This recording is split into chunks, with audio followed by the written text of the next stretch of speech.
everybody. Welcome. Thank you for joining us once again for Tech Safe at Worcester's WCCA TV. We're so grateful to our gracious studio here for allowing us this opportunity to bring you information on wireless radiation risks and safer technology solutions.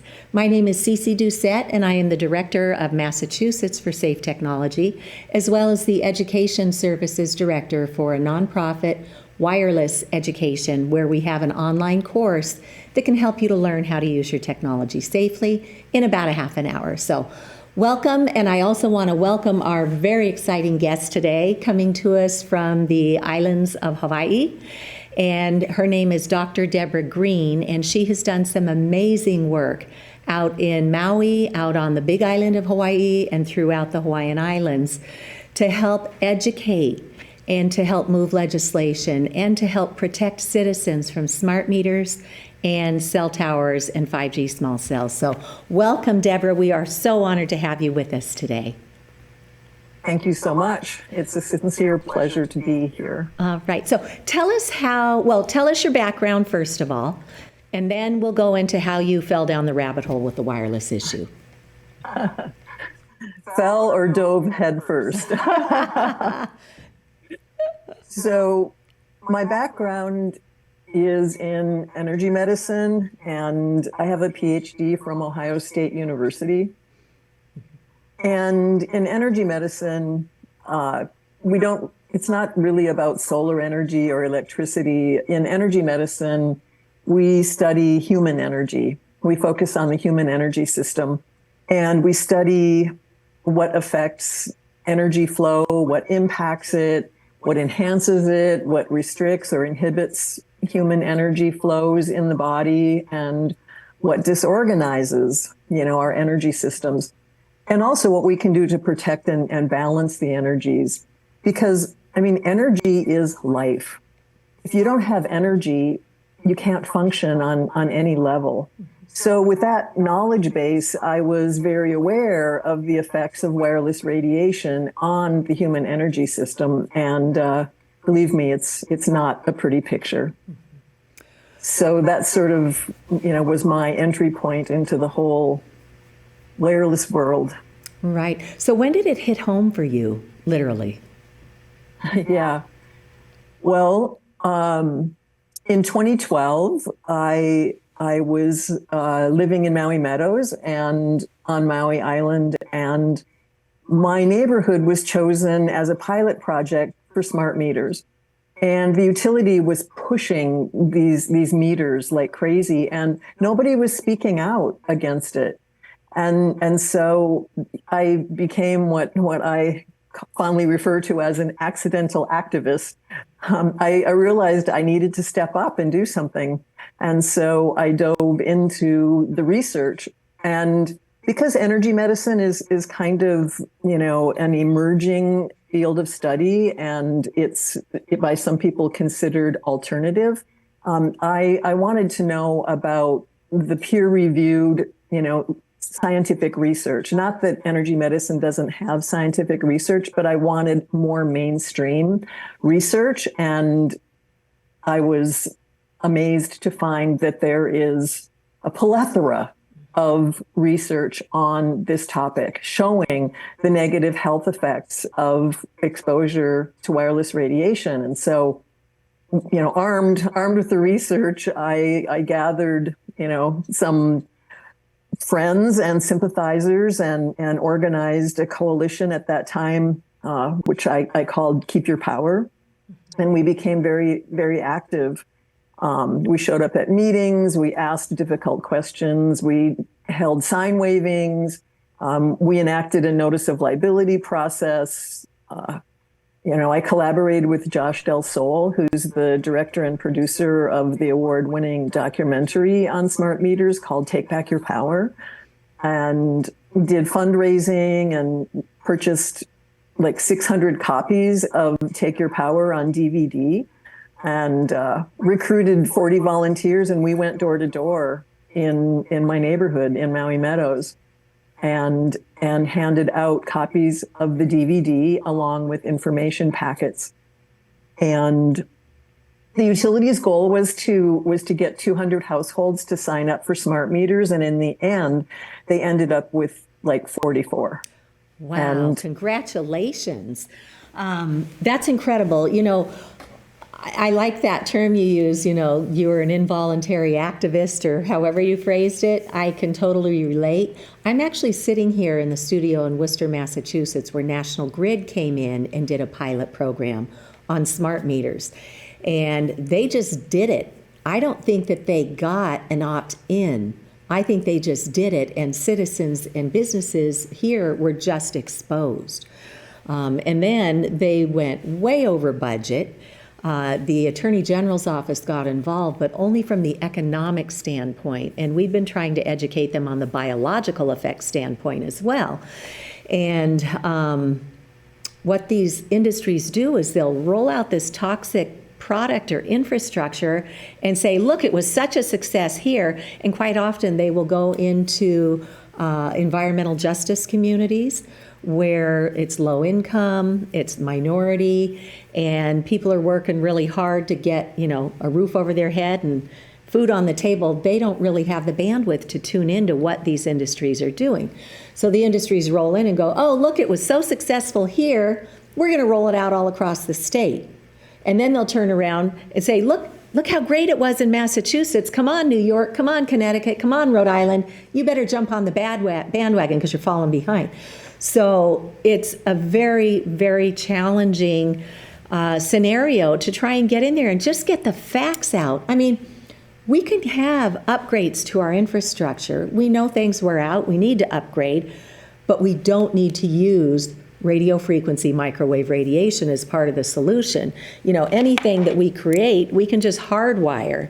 And again, me and my little Ethernet cable, all you have to do is create these devices and plug them into the home's Ethernet system, and then the problem is solved, and you don't need to have radio frequency radiation to carry the transmission. So I'm so inspired that it was you. It took one person to tune in, investigate the science, and say, this doesn't belong in our community, and then to be connecting with others. And I love that you went door to door. I just did my first door-to-door action a couple of months ago because we have a big water tank right inside a very densely populated neighborhood community. And that water tank just has cell tower antennas all over it, all on the sides, all on the top. And that tank was never built to withstand that kind of equipment. So one of the vendors was going to take the stuff off the top of the tank and put it down on the side and add 5G technology antennas to that. So it wasn't just an update. They're adding a new layer of toxic radiation at close range. So I went and created myself a little flyer with a graphic on it that shows all the biological harm, and then encouraged people to go to a local meeting that was being done by our planning board. And I had amazing conversations with people. One woman tracked me down after I had put something in the mailbox, and she pulled me over as I'm walking through the backside of the neighborhood, and she said, I've always wondered, my daughter lived with us while she was pregnant, and her son and she still live with us now, and he has autism. I always wondered if that cell tower could have been a factor. And I said, well, if you look at the Mass General Autism Program with Dr. Martha Herbert, she founded that autism program, and she sees huge connections between what we know scientifically happens with exposure to radio frequency radiation and what she sees in the families in her care. So our biggest challenge is getting this information out to the public, and that's why I'm so grateful to have you on our show, because we can tee this up and we can provide information. I know, Debra, you've got a wonderful website at Safe Tech Hawaii. Do you want to talk us through the resources that you've built out there? Sure. Yes, we did change our name to Safe Tech Hawaii from Keep Your Power, and we did that to align with all of the other organizations that are cropping up around the country and around the world, actually, using, the Safe Tech title. So, and I will say that we also, won an an opt-out in Hawaii for the smart meters, and that the solution is to keep your analog meter, by the way. If you have an analog meter, guard it with your life. Do not let them take it. Yeah, and Anyway. For folks who may be joining the conversation, relatively new, can you tell us why those smart meters are a bad idea? Well, unlike a cell phone or, your computer, you cannot shut off a smart meter. And it's, most of the smart meters are mounted somewhere on your house, and that could actually be like on your bedroom wall. And as I said, you can't shut them off. You can't move them.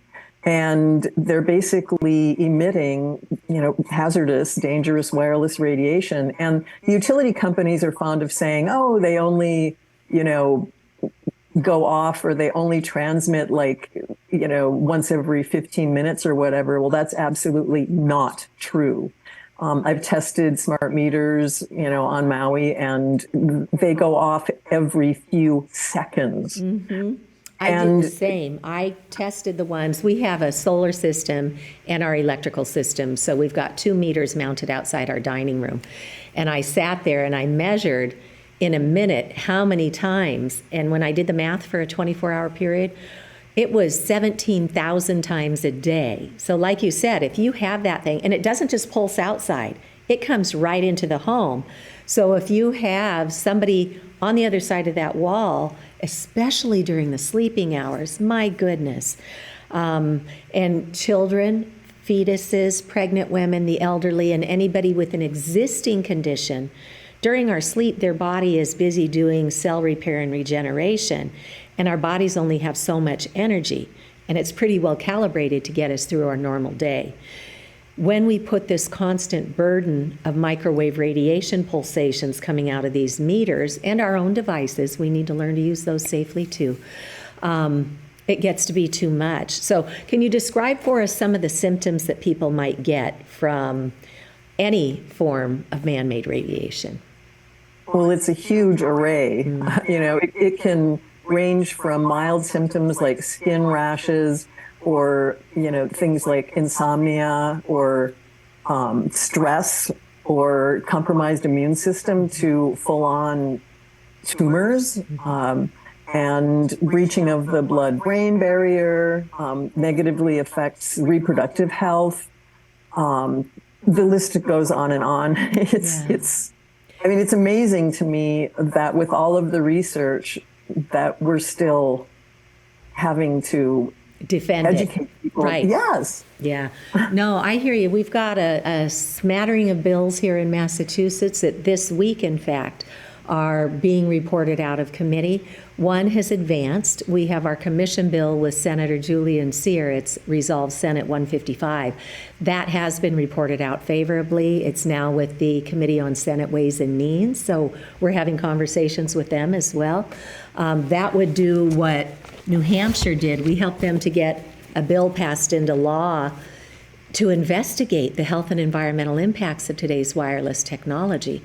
And they did an amazing job. They brought in world-leading doctors and scientists and engineers.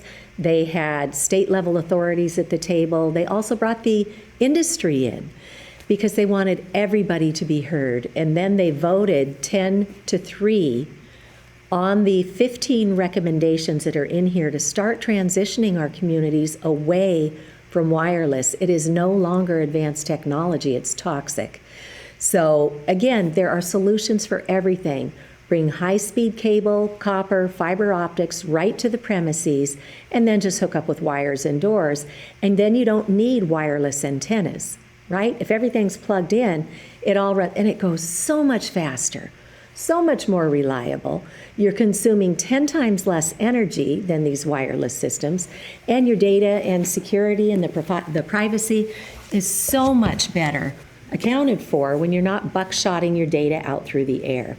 So it's an uphill battle, though. Like you said, this is one of the world's most powerful industries that's been promoting these biologically toxic solutions. And, we've been grateful in this work to one of our colleagues, Frank Clegg from Microsoft Canada. He retired as the president of Microsoft Canada a few years ago. And he says, the industry can absolutely do better if given a nudge. So there's no cavalry coming. There's nobody here who's going to fix this for you and I in our homes and our neighborhoods. The legislation in Massachusetts has been going on for 10 years. We've made some inroads, but we've still never informed the public of the risks and how to fix it. The bill that we did in New Hampshire was great. They started taking those 15 recommendations and introducing new legislation, and every time, industry gets in there and torpedoes it.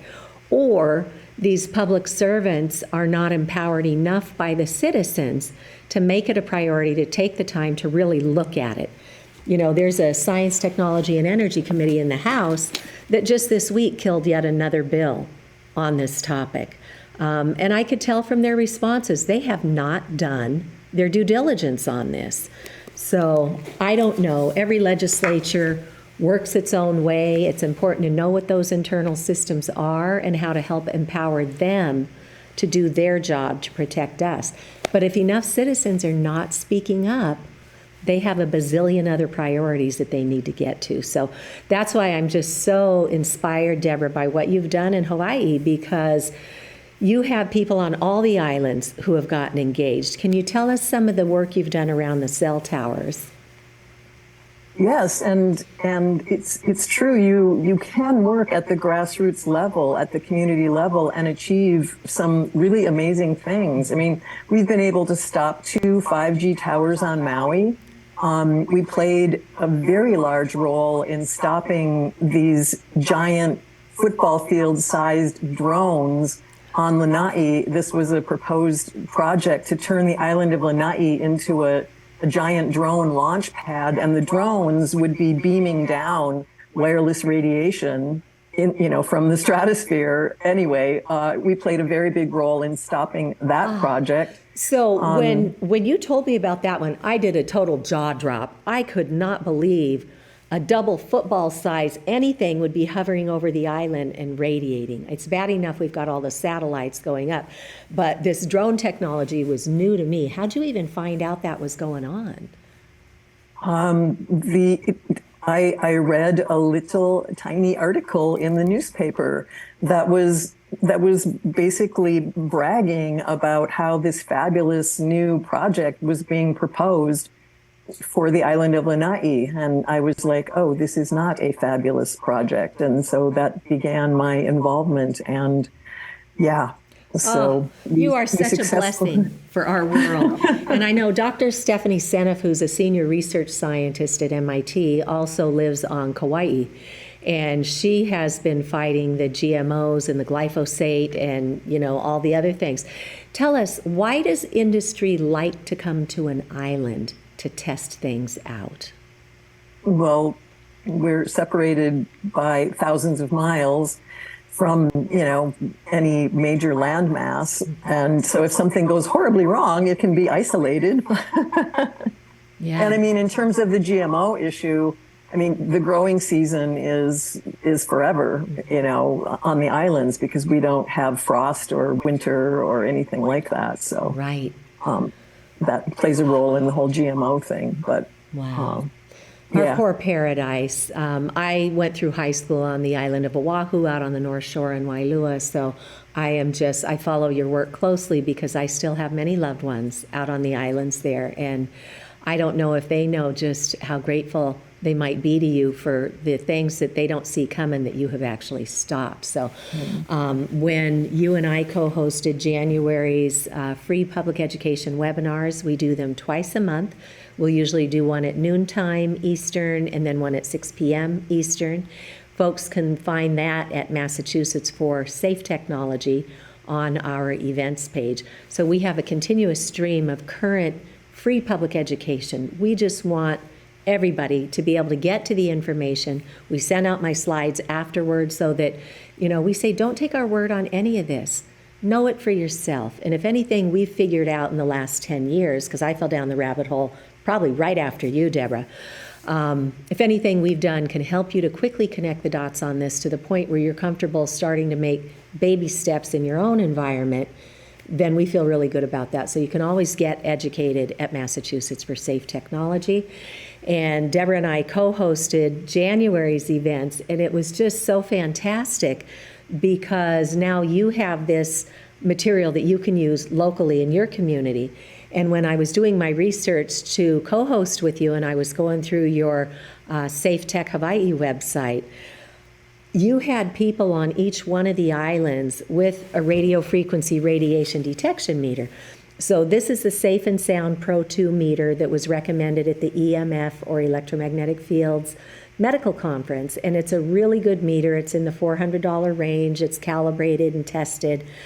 Some of the other meters won't pick up quite as sensitively. There's a GQ 390 that a couple of our libraries have put in, which is a great idea to get for the Library of Things, to get one of these things placed. But if you can, try to go up into the $400 range because you will get a much more sophisticated meter. So you had people out on all the islands taking readings, and I started looking at what you had done on Oahu, and I was like, holy moly, that was my street. I used to live on Au Street out in Wailua, and now they've got cell towers right where I grew up as a kid in high school. So this is happening. And you probably noticed that the radiation on Oahu and Honolulu is off the charts. Same here in Boston. We do have the results published on our website of our EMF testing of towers and antennas on the islands, so you can find that. Yeah, and I think that's such a great pilot for everybody else. You know,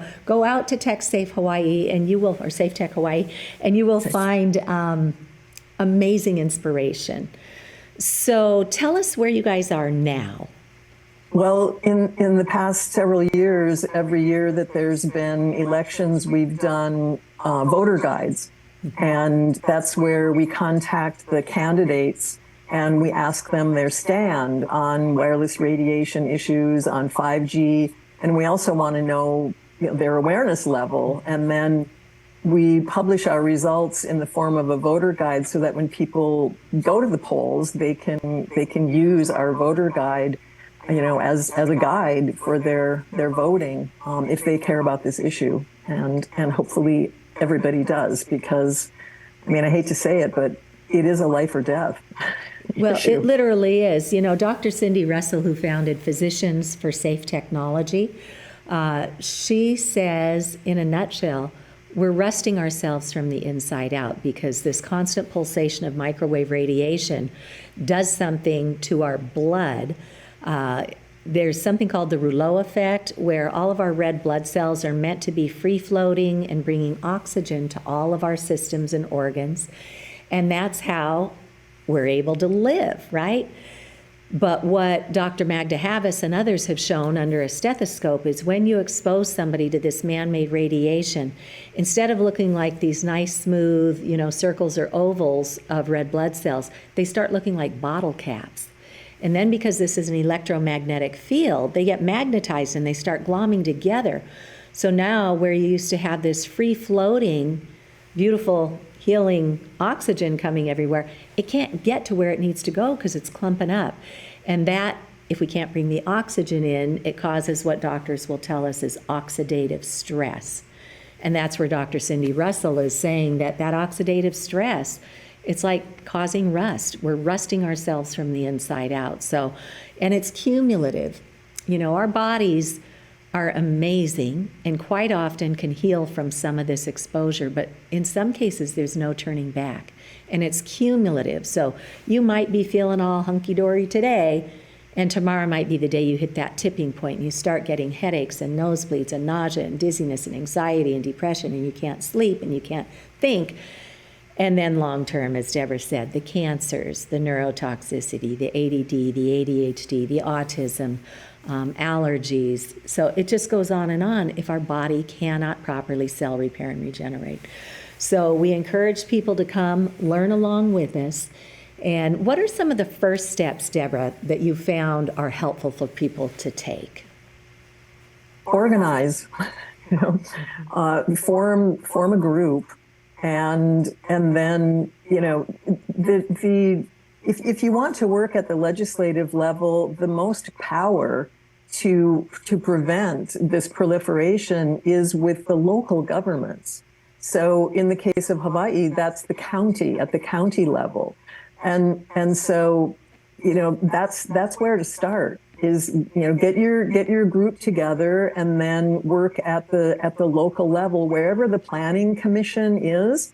And, you know, if it's a city council or whatever, that's where you can affect a lot of change. Okay. And for those planning board members who've only been given information by industry and think their hands are tied, what is your response to that? It's not true. Hands are not tied. You know, the lobbyists will tell you whatever they can in order to promote, you know, their product. In this case, you know, the infrastructure, the wireless infrastructure, but it's absolutely not true. There are many things that local governments can do, many restrictions that can be put in place to stop this proliferation. Yeah, and they do that through their zoning code, is that right? It depends on the jurisdiction, but oftentimes, yes. Okay. So where can people go to figure out how to have those conversations with their municipality? Well, that's a really good question. There are some really, you know, good resources out there. Americans for Safe Technology is one, and they've put together like a little toolkit. Yeah. I think they call it a checklist.